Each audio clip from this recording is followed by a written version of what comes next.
নমস্কার বন্ধুরা, আমি আপনাদের বন্ধু ডক্টর শ্রী সুব্রত। শ্রী সুব্রত অ্যাস্ট্রোলজিক্যাল কনসালটেন্সির পক্ষ থেকে আপনাদের জানাই শুভেচ্ছা। সম্পূর্ণ বিজ্ঞান ভিত্তিক ও শাস্ত্রসম্মত জ্যোতিষ আলোচনা শুনতে ও দেখতে এবং মনস্তাত্ত্বিক পরামর্শ পেতে আমার চ্যানেলটি সাবস্ক্রাইব করুন। বন্ধুরা, আজ আমি আপনাদের সঙ্গে আলোচনা করব গৃহের বিষয়ে, অর্থাৎ নিজের গৃহ কিভাবে হবে। দীর্ঘদিন অনেকেই ভাবছেন বাড়ি করবেন, কিন্তু কোনোভাবেই জায়গা কেনা হচ্ছে না, অথবা জায়গা কিনলেও সেখানে আপনার স্বপ্নের বাড়িটা নির্মাণ করা হয়ে উঠছে না। বন্ধুরা, আমার মনে হয় না পৃথিবীতে এমন কোনো মানুষ আছে যার স্বপ্নে বাড়ি তৈরির ইচ্ছা নেই। অন্তত বেঁচে থাকতে একটা বাড়ি তৈরি করার তার ইচ্ছা থাকে। নিজের যে গৃহ, সেই গৃহে থাকার স্বাদই আলাদা, এবং সেখানে যে শান্তি মেলে সেই শান্তি বর্ণনা করেও বলা যায় না।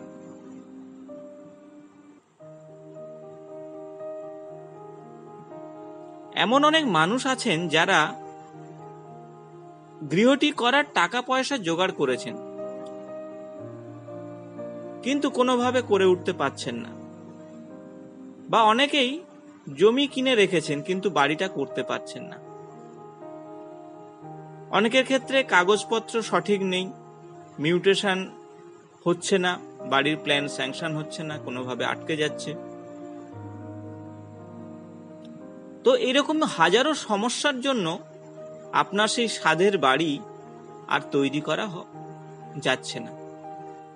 তো এইরকম সমস্যা যদি থেকে থাকে বন্ধু, তো তাদের জন্য আমি একটি সহজ এবং শক্তিশালী টোটকার কথা বলবো। বিশ্বাস থাকলে এই টোটকাটি করে দেখতে পারেন, অবশ্যই ফল পাবেন। তবে সঠিকভাবে পালন করতে হবে, এটা একমাত্র শর্ত। এবং এই টোটকাটি করলে আপনার মনের যে গৃহ তৈরির সুপ্ত বাসনা, তা অচিরেই পূরণ হবে।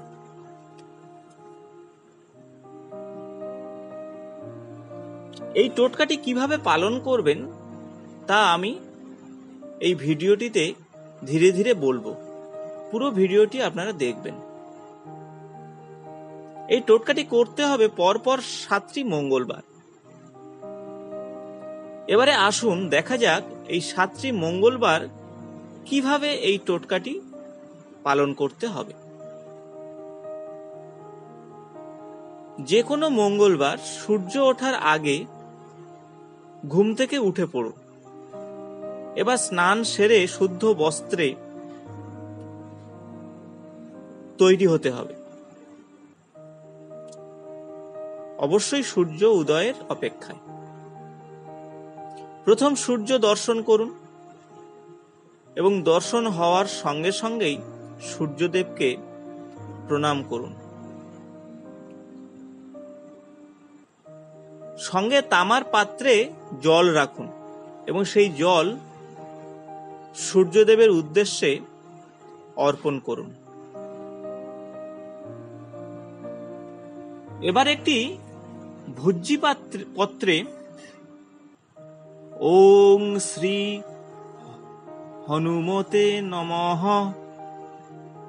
এই মন্ত্রটি একটি মাটির পাত্রে একটু সিঁদুর দিয়ে তাতে একটু সরষের তেল দিয়ে দেবেন, আর একটি বেল গাছের লাঠি বা কাঠি নিয়ে সেই সিঁদুর এবং তেল ভালো করে মিশিয়ে নেবেন।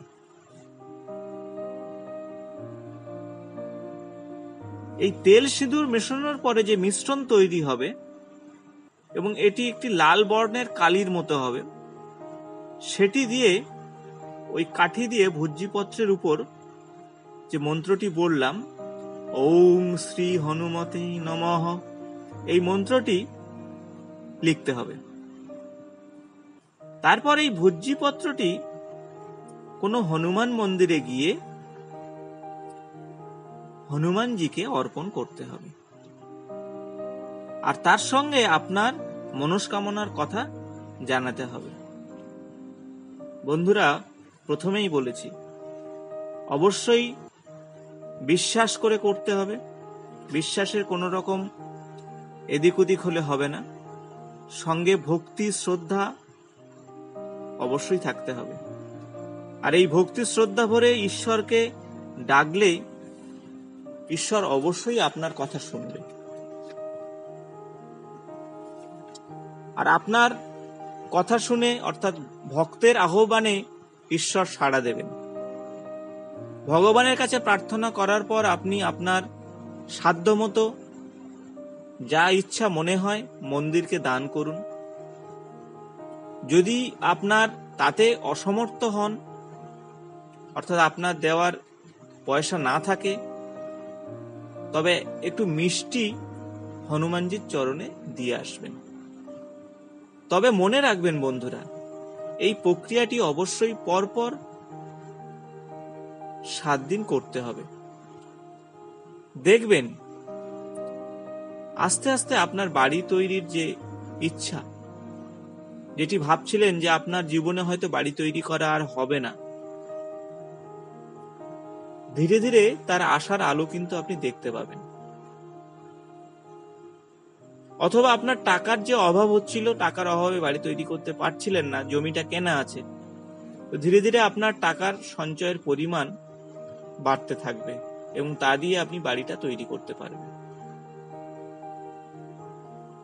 এবং খুব শীঘ্রই আপনি একটা সুন্দর বাড়ি তৈরি করবেনই করবেন। তবে বন্ধুরা, যে ব্যক্তি তার নিজের নামে বা নিজের গৃহ চাইছেন, অবশ্যই তাকে এই ক্রিয়াটি করতে হবে। যে কোনো অসাধ্য কাজকে নিজের আয়ত্তে আনতে হনুমানজির স্মরণ করুন। তাকে স্মরণ করলে সবই সম্ভব হবে। অসম্ভবকে সম্ভব করতে হনুমানজিকে ডাকুন, অবশ্যই আপনার মনের আশা পূরণ হবে। তবে আরো একবার বলবো বন্ধুরা, ঈশ্বর সাধনা কোনো ম্যাজিকের মতো নয়। নিজের সর্বস্ব মন প্রাণ দিয়ে, শ্রদ্ধা ভক্তি দিয়ে ভগবানকে ডাকলে ভগবান সব সময় তার সন্তানদের ডাকে সাড়া দেয়। এটি চিরসত্য।